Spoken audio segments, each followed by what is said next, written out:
My little piece is really about the money. I help to run the RS McDonald's Charitable Trust, which, if you've not heard of us, is a Scottish grant maker. We have premises in Edinburgh and we're gifted with an endowed fund and distribute to registered charities, including universities across Scotland. So I have a small team in my office in Edinburgh.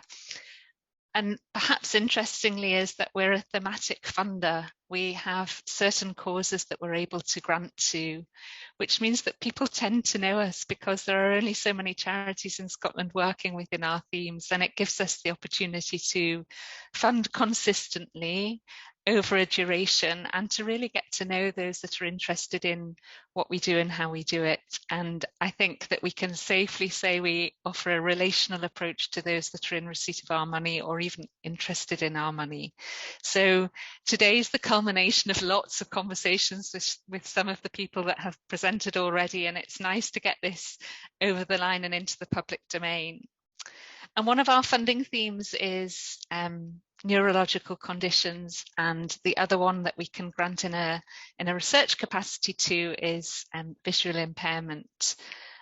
And so there are only so many organisations that we can grant to who work in Scotland who are researching those areas. And specifically our trustee says, I've written it down, that we can fund the research into causation, prevention, treatment and or management of conditions within those funding themes. So it's a wide gamut, and I think we have on average for the last few years put around 400 to 550,000 pounds into medical research into those two funding themes, and our annual budget has been within that period between £2.5 and £3 million. Could I have the next slide, please?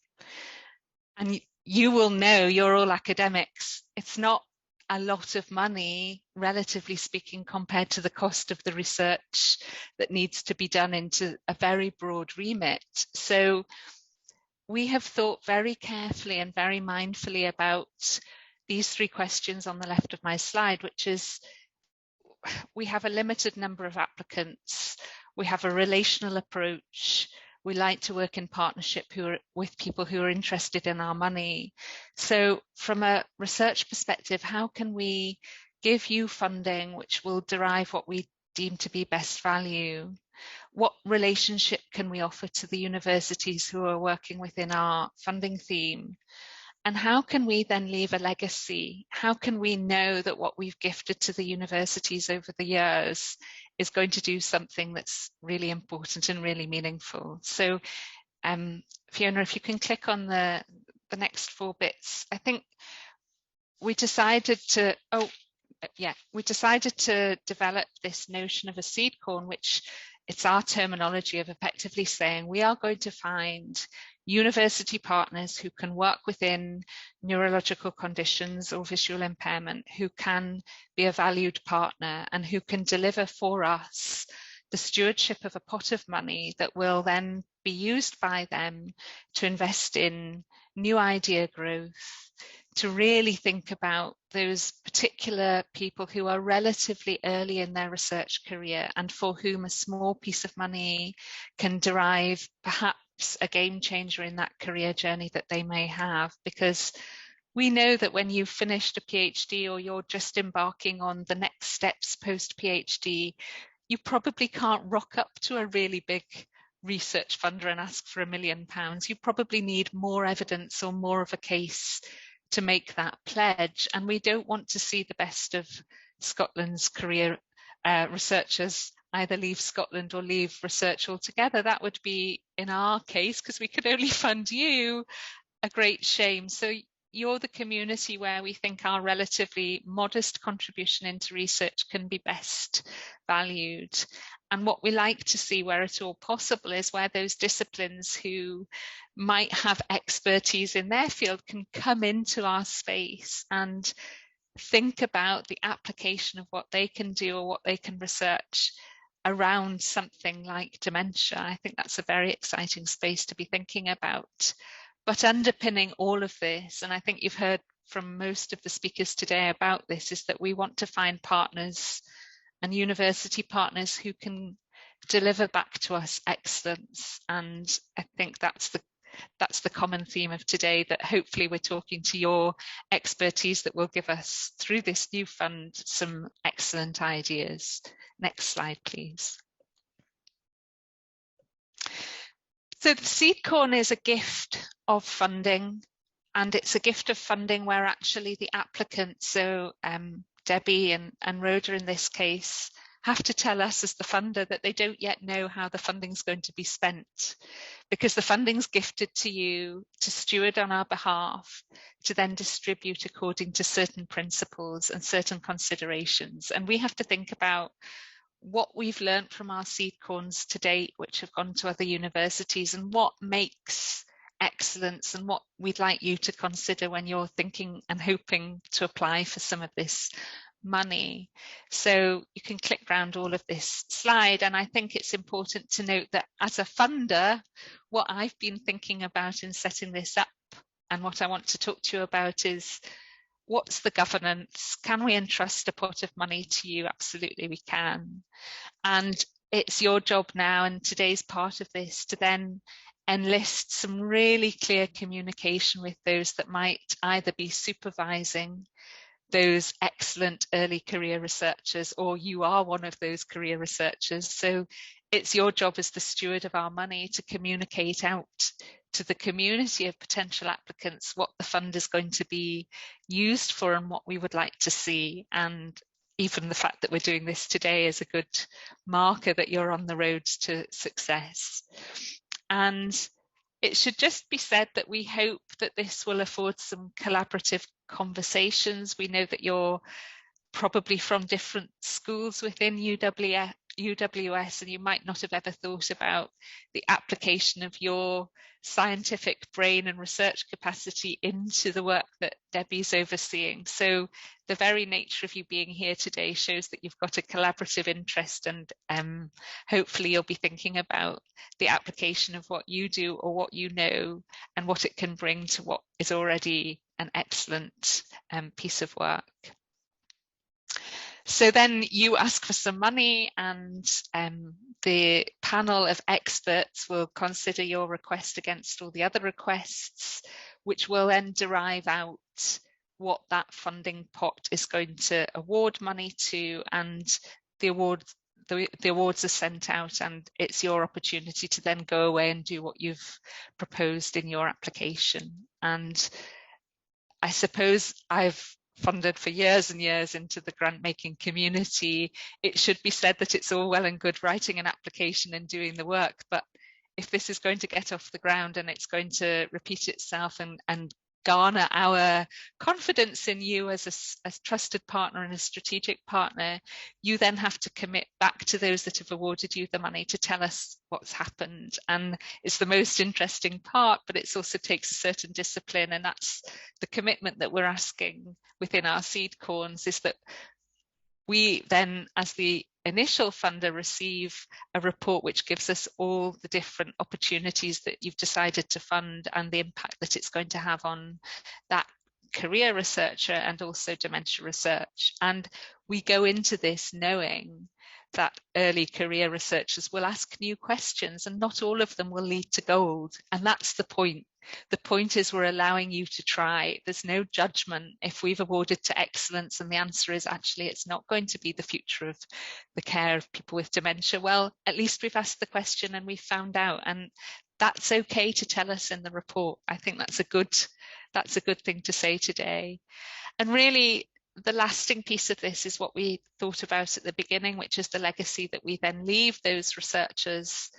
I think I've learned a lot from managing seed corns, and what we love to hear about, but it's not critical in any way, is if the researcher has received a further grant, or they've made an application for more money based on what we've allowed them to explore, or if they've been able to submit a publication to an academic journal, or they've worked with people that they might not otherwise have ever known about, or they've explored their own practice. And if enough of all of that happens, then the trust and our trustees can feel good that some new research has happened, but it's also opened some doors for those people for whom those doors might never have been available should it not have been for that small piece of money to take them over the line and answer a further question in their own career and their own research. So hopefully there are plenty of researchers out in Scotland working hard, not currently in receipt of our money, but for whom their current awards lie back or could be placed back to the origins of their initial seed corn. I suppose it should be said that if anybody wants to connect as part of all of this with previous grant recipients of seed corn funds through our funding, we're more than happy to do that. So I think that's as much as I have to say. We're delighted to be starting this funding relationship. We'll be interested to hear how it goes, and we hope today has whetted your appetite in thinking about what you can now do with these new funds that will hopefully be available to you quite soon. So I'm now going to pass over to Rhoda. I think you've already met her earlier on when she showed you the video, and I'm happy to take any questions at the end of today's session. Thank you. Thank you so much, Rachel. That's really great. So what I'm going to turn my attention to now is a little bit of the nuts and bolts of the seed corn itself. So you've had an overview of what we're looking for and our values, and talking to our partners, and obviously Rachel from the R.S. McDonald Trust. So next slide, please, Fiona.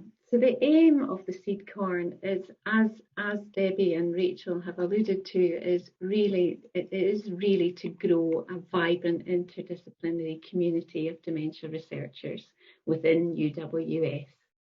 Next slide, please, Fiona. So the fund is for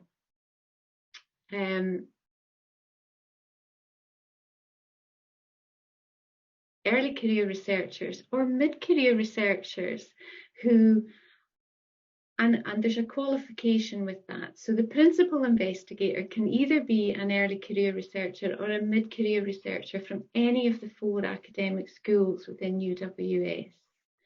And for the purpose of this fund, an early career researcher is somebody who's completed their PhD within the last 5 years and who has not been a principal investigator on an externally funded grant. And we're defining a mid-career researcher as somebody who's new to dementia research, who has not been a PI on an externally funded grant worth over 50,000. And the reason for doing that is that we really want to bring in people who are new to dementia research, but may have done some research before, but to bring their expertise into dementia research, as Rachel said. We're looking for the teams to include somebody with dementia expertise, somebody from the centre staff or our associates, or somebody from the Scottish Dementia Research Consortium to be on their team. Next slide, please, Fiona. And this fund will afford you 2 big opportunities. One is to explore or model or test interdisciplinary ideas and interventions that will support dementia care and those living with dementia to live the best life they possibly can. And it will also give you an opportunity to develop your careers through working on applied dementia and dementia care research. Next slide, please, Fiona. So this is a themed call. And as you can see on the slides, there are 5 themes. So these are care and living assistive technologies, fitness and well-being, psychosocial interventions, positive living and care environments, dementia and family carers. The scheme will fund empirical research, and for empirical studies, ethics committee approval will need to be in place before projects start. It will also fund systematic reviews if they're going to be registered with a systematic review library such as Cochrane or Joanna Briggs. And we'll also consider applications for secondary analysis of databases and metasynthesis if they're aligned to one of the themes that you can see on the slide. Proposals that you may be considering can be related to the peri or post-COVID era. However, we won't be focusing on the recovery of COVID infection. Next slide, please, Fiona. Now, as you've seen from the film and what Debbie said, and from what Henry said, what we've all said really, is that we really value meaningful involvement with people who are experts through their lived experience. And that meaningful involvement can be at any stage of the project, from idea to project delivery, reporting, or product development. And to make sure that that happens, Debbie and I have pulled together a reference group of people with lived experience and practitioners to support involvement and, importantly, societal impact. Next slide, please. Thank you. So the awards that are available within the Seed Corn can be between £2,000 and £10,000. The projects can last from 3 to 12 months. We have a funding panel, and we've got representation from all 4 schools in UWS, and we have Rachel from the R.S. Macdonald Trust on the funding panel as well. Applications will be ranked on how well they demonstrate the importance of the problem, originality, thematic fit, scientific rigour, innovativeness, value for money, sustainability, including your future research ambitions. And as Rachel said, the fund will follow excellence. Next slide, please, Fiona. So some key dates for you. Debbie and I are going to hold a workshop for potential applicants at 10 o'clock on the 18th of January. And you can get application forms and guidance from Debbie or I. I'm in the process of putting them onto Microsoft Forms, and I'm hoping to have all those ready within the next week or 2. But in the first instance, if you can drop Debbie or I a line. The deadline for applications will be the 7th of April, and applicants will be notified by the 23rd of May. The earliest projects will be able to start will be July next year, and the latest will be the end of October. And as Rachel said, reporting is really important, because we need to let the Macdonald Trust know how we've got on and how your careers have been supported, and what opportunities for interdisciplinary research we've had. So we will be asking PIs to provide written progress updates at key intervals, and a scientific project report 1 month within completion, so that we can provide a meaningful impact report to Rachel and the team at R.S. Macdonald.